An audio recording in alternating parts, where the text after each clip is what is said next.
Hello, welcome to Philosophy 101 show at Prisi 254 Universal Television.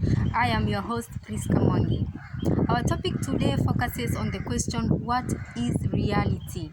Most philosophers agree that reality is mental, and if it is really mental, we might as well be in tune with our thoughts deeply and see past appearances so that we can present reality directly into our minds. With that being said, let's review on how the following philosophers viewed reality, starting with Carl Jung.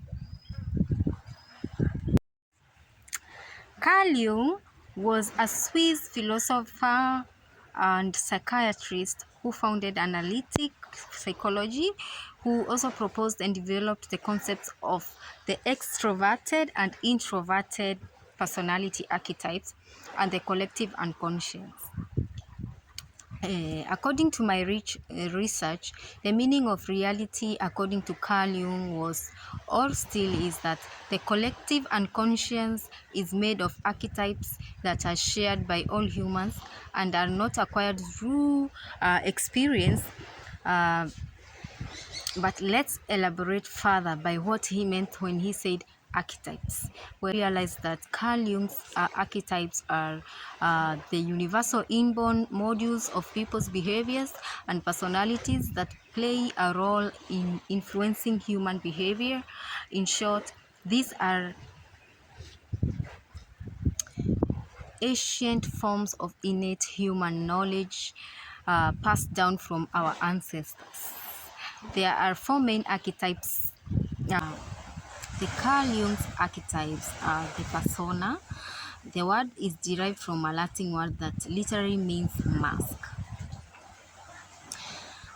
This archetype allows people to adapt to the world around them and to fit in with the society that they live in. However, becoming too much identified with the persona, this may lead you to lose sight of your true self. So, the shadow is the Jungian archetype that consists of sex and life instincts. These are the emotions. The shadow exists as part of the unconscious mind and is composed of repressed, hidden ideas, weaknesses, desires, all of the shortcomings.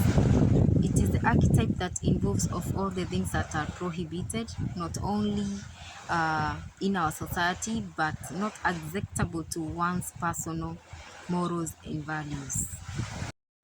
The shadow might include things such as envy, greed, prejudice, aggression, hate, and it can appear in dreams or visions and may take a variety of forms, e.g.,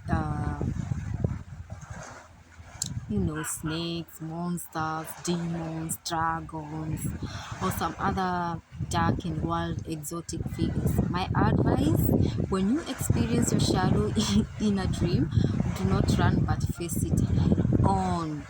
Yes, and see what happens. In addition, you'd rather embrace your shadow instead of projecting it into others. The other archetype is the anima. The anima is a feminine image in the male psyche, and the animals is a male image in the female psyche. The anima and animas represent the true self rather than the image we present to others.